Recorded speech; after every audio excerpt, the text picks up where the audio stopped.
Are you facing a crisis in your life or business? It's time to steer yourself in the right direction through the real experiences, passion, and courage of our guests. We're taking the helm with your host, Lynn McLaughlin. Hello and welcome as we take the helm once again. This is going to be a conversation today, and I've been looking forward to this for so long because for about the last year, Amber Raymond and I have been writing a children's book series called The Power of Thought. Amber's a master level social worker who specializes in self-awareness and self-development. She's passionate about child mental health, lifelong self-care practices, self-exploration, self-love, and well-being. And she's one of my 7 beautiful nieces. And I mean beautiful inside and out. It has been so outstanding this year working with you, laughing, learning, and creating as we build this children's book series. Hi, Amber. Honestly, I'm super excited to be here. I've been waiting for the invitation to your podcast, and I didn't have like the guts to be like, hey, can I be on your podcast? So I'm really excited to be here. I'm feeling the same sentiments as you. I'm just really excited to talk about our books and like what really brought us to where we are right now and like why we're so passionate about it. All right, so you just reminded me in a conversation not too long ago that it was actually about a year ago that I made the phone call to you. I'm an avid walker. I was out for a walk. I'd been brainstorming and talking to people about this idea about a children's book series, and I just thought, oh, Amber is a social worker. That's the piece of the writing puzzle that I need, of the brainstorming, of the intuition, and I called you. And what was your response? Honestly, I just remember I was doing my master's placement at the French school board. So I was working with kids at the time. And like realistically, it caught me off guard because I wasn't really ready for it. But I was in the process of researching emotional intelligence, like with the pandemic and being a mom. I was in the process of trying to figure out how I can help other moms to help their kids become more emotionally intelligent and to really navigate all of the restrictions, the pandemic and everything. So like the synchronicity of your call for me was just like amazing. And I was like at the beginning of a huge spiritual growth and like this whole journey of like everyone's connected and like finding your purpose in life. And it just all just fell into place. Like it was just so perfect. And I think when you responded that way, I started skipping home, if not a slight little jog. A little bit of background, just because there are new listeners always I've had a career, 31 years in education. I'm teaching part-time at our local college now. And in my previous roles as teacher, vice principal, superintendent, anyone in the field of education will tell you that we have many students who have been struggling and continue to struggle with their mental health. And that has been increasing over the past several years, even pre-COVID. We had to look at how we were going to do things differently as educators, as a whole unit, as a board. And then, of course, we both have, we have this professional piece, Amber, but we both have a personal connection. Because as a mom, my kids are all in their 20s, your cousins, they're all doing, really, really well. But there's rocky roads when children are growing up. And I wish I'd had some of the tools or knew what to say to my 4-year-old, my 5-year-old, my 6-year-old, when they were feeling frightened, in a way where I could give them the tools that they needed instead of being the mom saving the day. Yeah. I can totally relate to that. And like on a more professional level, I think like a lot of the issues that I'm seeing with my adult clients, they stem from that exact challenge in their childhood. Like they never really understood how they were feeling when they were younger, and they don't understand the challenges and the trauma that they went through because it wasn't a normal part of society to teach kids about those things. Like adults didn't even know those things to be able to pass down that knowledge. But now I feel like there's this new, like just universal consciousness that the kids and like adults, we just have this need to learn more about what's going on inside us. And I think that will ultimately lead to a like more emotionally intelligent generation. Like I getting the chills just thinking about it because I'm so passionate about that eventually becoming part of reality. Like that's for me what's really been driving my motivation and something that I've been super excited about doing with this book, because by teaching kids what they're feeling, how to recognize it, and techniques to manage it, we can almost prevent them from experiencing prolonged anxiety that could ultimately get in the way of them building a life worth living. Like as adults, they might have already gone through all of these emotional challenges before they hit their teen years, and all the hormones are there, and like they're faced with all these opportunities where they can make poor choices. But if they're equipped before they reach those years, then they will be like more likely to make the good choice as opposed to the bad choice, and like hang out with the kids who maybe have more healthy lifestyles. Like it's if we can have an impact on that, then like my purpose is served. Well, we're going to have an impact on Yeah, that. And when we talk about emotional literacy, emotional vocabulary, what we're really talking about is building social skills, empathy, self-awareness, self-regulation in children so they can make those, like you said, choices of everyday situations that will put some people in panic mode. And if they have the tools, they don't need to go into panic mode. So to date, we have fully written, I think, 5 books in a potential 10-book series. The first 2 books have been edited, and the first book is about to launch if everything goes the way you and I expect it to. Okay, and so over this whole year, Amber, and you and I have been going back and forth, and I mean, I've learned so much from you as a master of social worker and you as a human. And I think the most beautiful thing about this, besides what we're about to launch out into the world to help children, is I've become so much closer to you, and I've really loved every minute of it. I feel the exact same. Like for me, when I first got that call from you, I felt so flattered, like, oh, she really wants to work with me. Like I didn't know you more than just like my Aunt Lynn, or we share a birthday, like it's it's that's what it was for me. But now we've gone from just being like aunt and niece to like I 100% consider you more of a friend now. And that for me, like that transition has just been magical. Like, I love it. I couldn't agree with you more. So one of the experiences as we're writing this book, we've got the draft of the first book called I Have Choices, right? I'm thinking about this as from an educator point of view, from a, mom whose kids are grown up. Well, what might they have been able to learn from this? But your expertise in being able to identify the steps. It isn't just about I have choices. It's about children understanding that this is one of the tools that they can use when they're feeling a type of an emotion that is other than happy. I think just something I'd love to add to that is that the step piece for me, like I've noticed a lot of kids that it's really helpful for them to have those concrete steps. Like, yeah, that sounds great. I'd love to just think about my choices and make them better. But what are the action steps that I need to take to get there? Like to have the 4 action steps, that's something that you could write on a little postcard and you put it in your son's backpack on his way to school, so they know, okay, I have this tool I can pull out of my toolbox and I have these 4 steps that I can take. You could even put it into picture format so that kids can see those things and be like, okay, this is what I need to do, so that way they're not blindsided by whatever experience or situation that they're presented with. Like, let's be real, none of these situations that we are presented with are something that we plan. Like no one plans to go to school and get bullied. No one plans to go to school and not be ready for a test. No one plans for those things. So to have concrete action steps that they can take in like at last minute, okay, these are the 4 steps I need to take, then like that gives them something that they have concretely to use. And we're going to make that easier for people to do with our QR code, aren't we? Yes, so we're going to put a QR code on the back of the book, and the QR code will bring every reader to a website where they can actually print off their own little cue cards that they can keep in their back pocket. So if there's any other situation where they need to reflect and do these 4 steps, then they can follow it step by step on the QR code. Brilliant. Oh, and I'm thinking, storyboards, visual boards, all kinds of other things that educators, primary teachers, early years teachers, clinicians like you can be using in their practice. And I Have Choices is just the first book. Okay, let's jump into the fun part.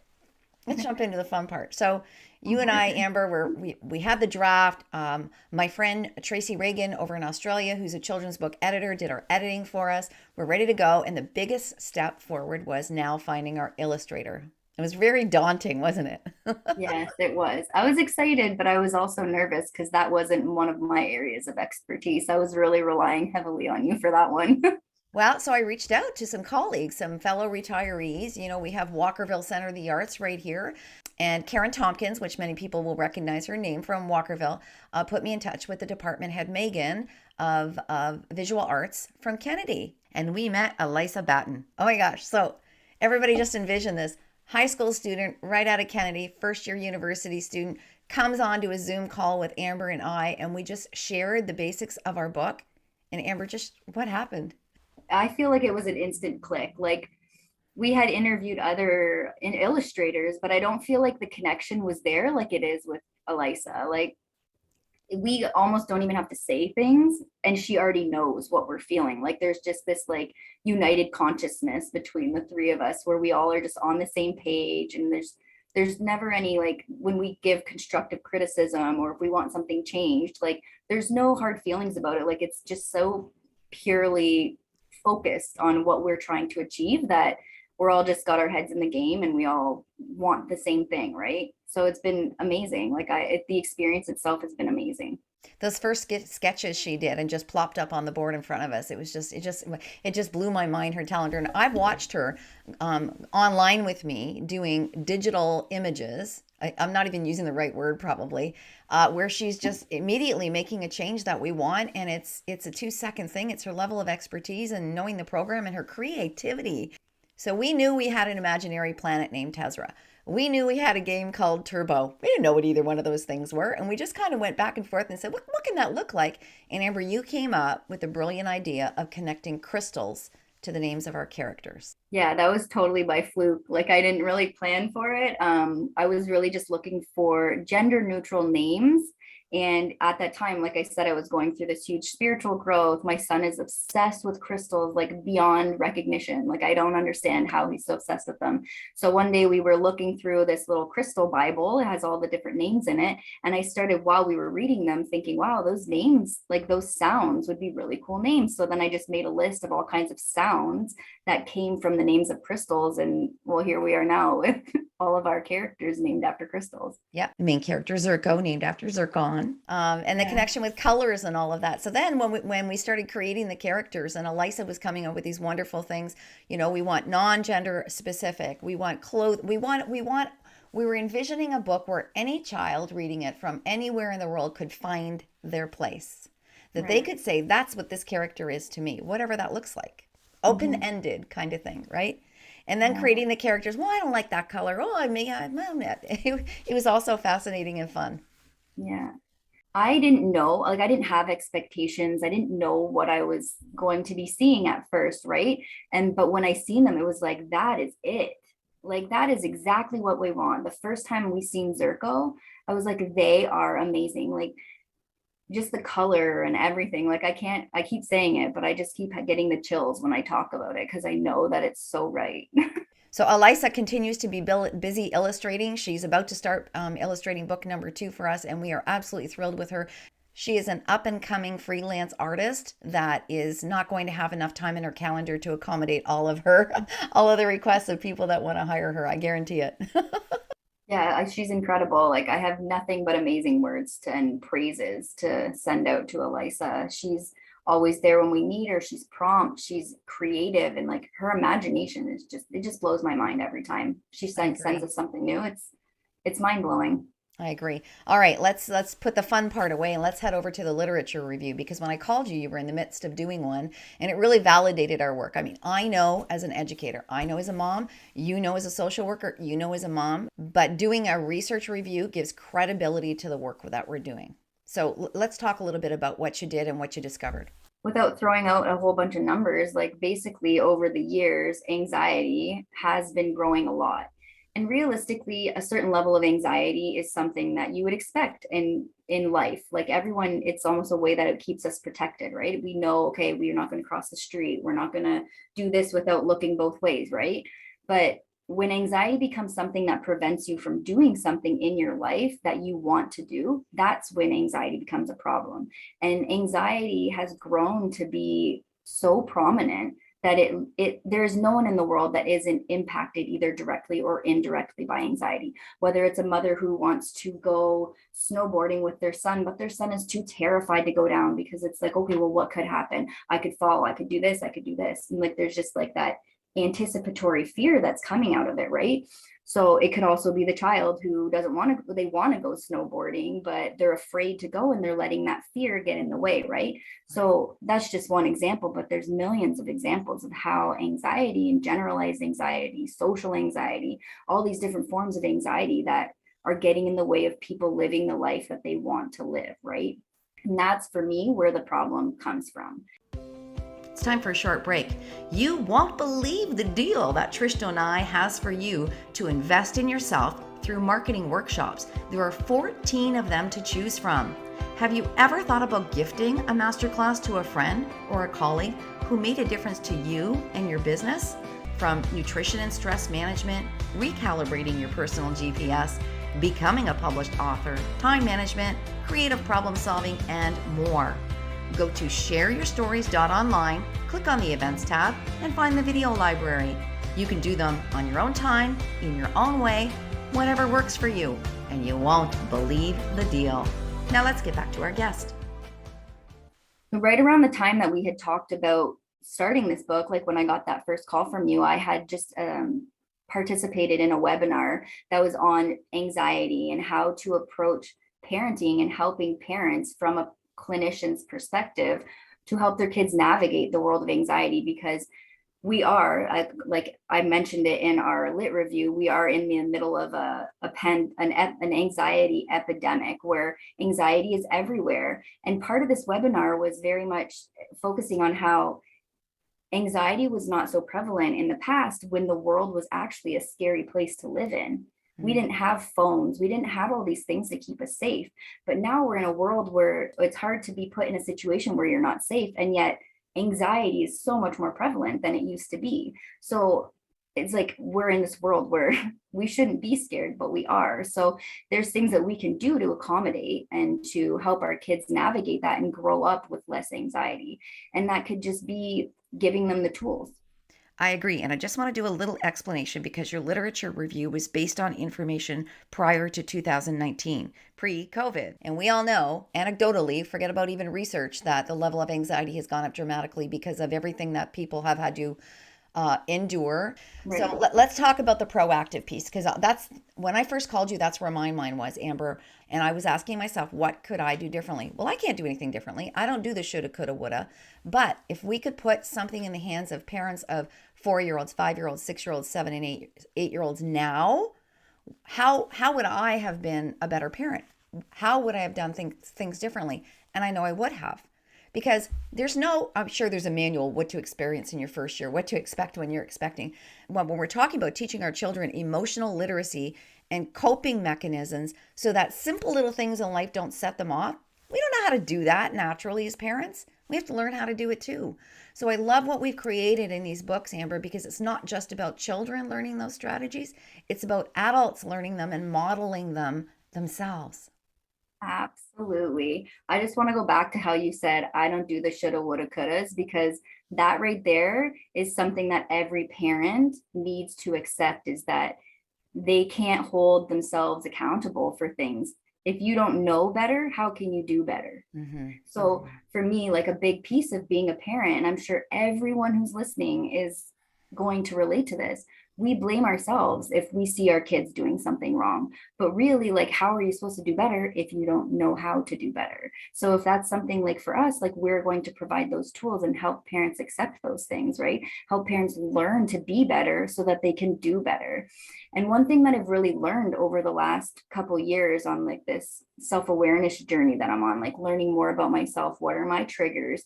I've really learned that our children choose us as parents. Our children are there. They're there to show us in a mirror format, like, these are the things you need to heal. These are the things you still need to work on. If this is bothering you, it's not because of something I'm doing as a child. It's because you need to heal from this. So if you're feeling guilty about like something that happens with your child, then what is it really? Is it because your child is bothered by this, or is it because you personally are bothered by this? Like maybe it's an opportunity to heal yourself. Like you said, we are learning from each other. Like we learn from our kids. I learn from my son every day. He learns from me every day. And it's almost like people always say like parents raise their children. But in my mind, it's like we're growing up together. And then if you're always on that growth set where you're like, that mindset where it's like we're growing together, then there's not as much of an expectation to like show up and be perfect, because it's like, okay, well, we can learn this together. So being able to take that stance where you're like, okay, yeah, I made a mistake. You tell your son and your daughter, like, oh yeah, I screwed up there, but like this is something we can both learn from, instead of internalizing it and being like, I shouldn't have done that. I'm a bad mom. I'm a bad dad, just take it as a learning opportunity. And I did a lot of that work too, far too late in my life, learning how to be present and trying to understand the complexities of the relationships I've had with my children. And I went back to my childhood, Amber. I did all of that. I actually took a course in meditation, but it became much more than meditation. It was really about understanding the basis of relationships and that I am a control freak.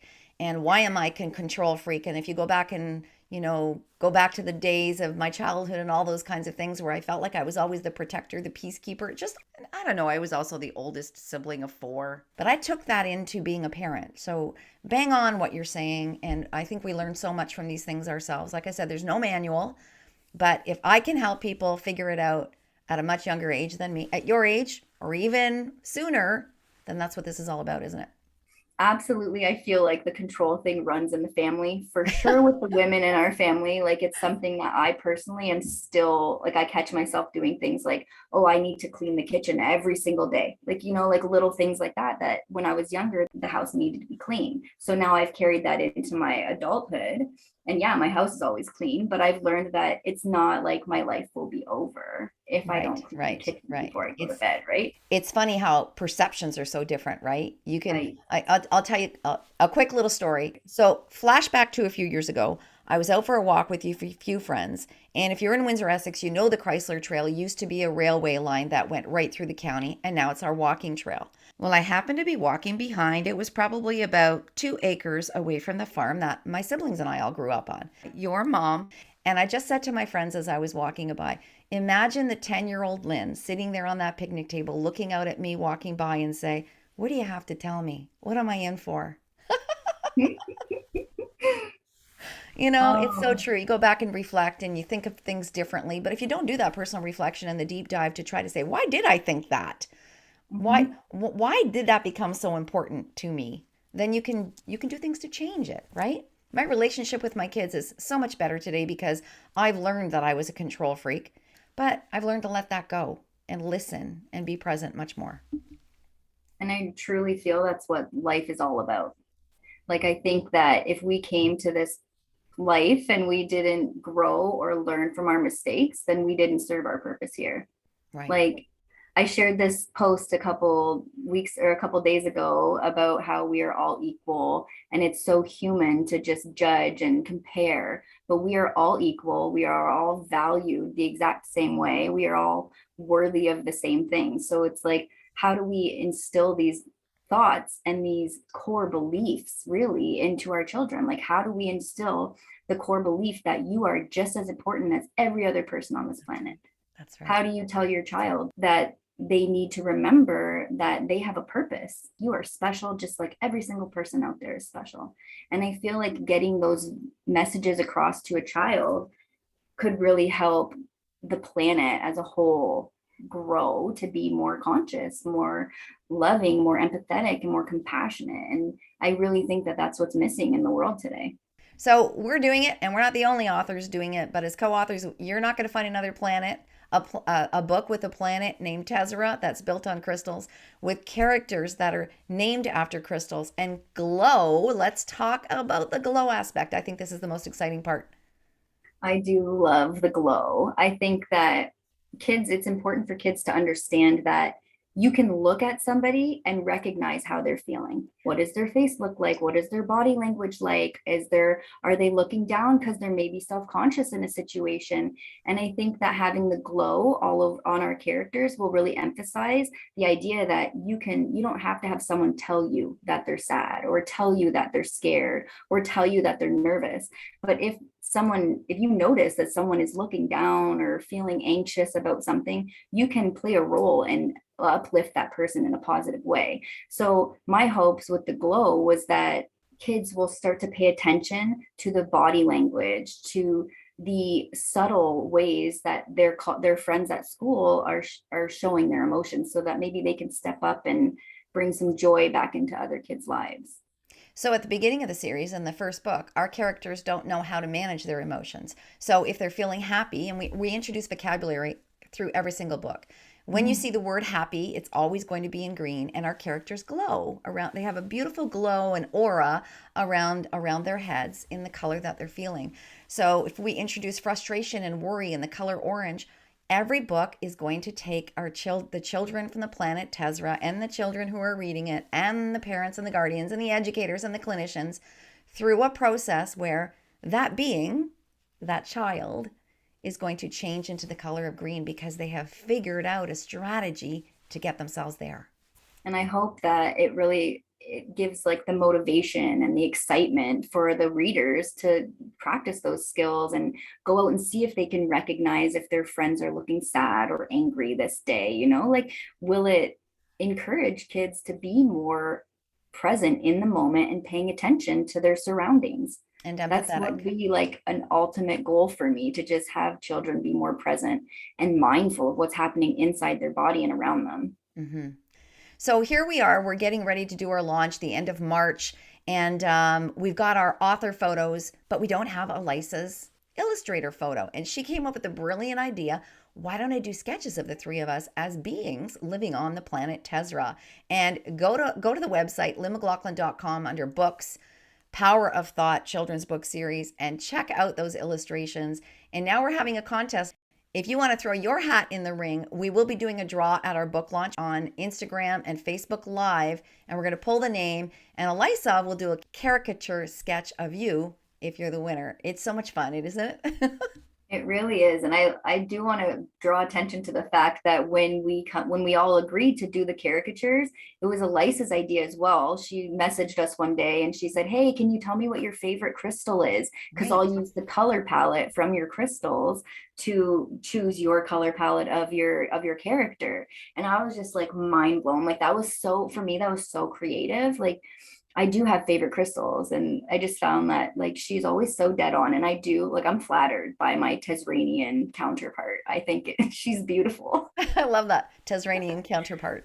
Yeah. She's beautiful, and we have not met Allysa in person yet, and we hope to be able to do that very soon as things are getting a little bit safer and opening up here in Ontario with COVID. Thank goodness. We would be honored if you would sign up for the competition. You might be the winner of the caricature draw, and we'll also keep you up to date on what the actual launch plans will be. We know that we're going to be offering bulk orders at discounts. So if you are in a position or an organization where you're going to want to order more than 20 books, we'll have something ready for you to order bulk, and we'll be very happy to do personalized inscriptions. And somewhere not too far down the line, we will be having an in-person book signing. I'd like to note too that we are going to be offering the book in French and in English. So of course, if you're part of the French school board or la communauté francophone, we have something for you too. Right. And we have French in every school board with French immersion in Ontario. It's different across every province. And we will be starting to contact organizations that we think might be interested in bulk orders, starting in Ontario and then expanding to Canada, throughout Canada, North America. And of course, we would like our book series to be in every library to reach as many children as possible. And we just talked this morning about publishing possibly in the Spanish language as well. Yeah. All right, so Amber, you also run your own business, and we can't sign off without you explaining Messsmakers and letting people know how to contact you. Okay, so Messsmakers is something that kind of spawned from right around the same time that when you called me. I was, like I said, I was doing the research to how can I help impact the kids in a positive way? How can I help bring back that emotional intelligence and the social pieces that have been lacking for the last couple of years, right? So I decided that over the summer when I graduated, I was going to offer a day program that was very play and art therapy based to teach kids how to recognize their own emotions and really be self-aware. So I named the business Messsmakers because I wanted to focus on internal motivation, empathy, self-awareness, social skills, and self-regulation. So there's 3 S's in the word mess. And I just thought it just clicked. It just sounded perfect. Like I was like, this is it. It's going to be great. So over the summer last year, I actually offered a day program for the kids. It was quite successful. Like I've gotten a lot of great feedback. The families, I still get messages now and they're like, oh, check out this picture of like this kid that came to my program who is overcome this fear of like animals or different things. And they thank my program and the techniques that the kids have learned from that. So for me, that's like pure joy, just knowing that I had a positive impact on somebody's life, right? So from that, when the school year started again, I wasn't able to offer the program in person. And I decided, okay, well, how can I help people? And it kind of grew into a private practice. And now I'm offering like one-on-one counseling out of an office in Lakeshore. And it's been great. Like I work with people, the most of my population is between the age of 5 and 25. That is a huge age range. And like I said earlier, like a big piece of like the older population that I work with, like the young adults, is stuff that they are still trying to navigate from challenges when they were children. Mm-hmm. So that's another piece too. Like that prevention piece is huge for me. But I am in the process of building a bigger team to offer the Messsmakers program this summer on a larger scale at a different location, because it was quite hectic having 5 to 10 wee ones running around my house in my backyard last summer. I loved every minute of it, but I was tired at the end of the day. I'm not going to lie. So this summer we're planning something on a bigger scheme. We are going to reach out to school boards like university and college to see if there's people in the social work departments that would like to volunteer and really be part of it. So yeah, that's where we're at with it. And that's Messmakers with 3 S's, and that's your website, messmakers.com, correct? Yep, that's where you can find me. All right, hon. It's been a blast. We're going to continue working together. It's not working isn't even the right word. Having fun together, brainstorming together, becoming creative, more present. And I'm loving every minute. Changing the world together. Yes, changing the world together. I love ya, and I can't wait to continue this journey. Oh, the feelings are mutual. Thank you so much for having me. And everything you want to know about the Power of Thought book series is at lynnmclaughlin.com under the Books tab. Now, we are shutting down the studio for a week to take a vacation, but I want to introduce Steve Garvin, who will be joining us on the 23rd of March. Steve thought his story was worthless until he discovered he'd been playing a role that wasn't his. When he became the author of his own story, his self-compassion, self-worth, it all went from barely surviving to thriving. He's the host of Sing Your Heart Song Summit. We're going to learn a lot more about that, but it's where hearts, souls, and missions sing together in abundance for speakers, authors, and coaches. Looking forward to that discussion. In the meantime, stay healthy and safe, everyone, and we'll see you on March 23rd. Thanks for tuning in and posting your review of Taking the Helm on your favorite platform. We'll give you a shout out in a future episode. To be inspired by people who are steering us in the right direction, go to lynnmclaughlin.com, where you can search previous guests by the topic of your choice. And while you're there, download Lynn's gift. There's more than one way to get through a crisis.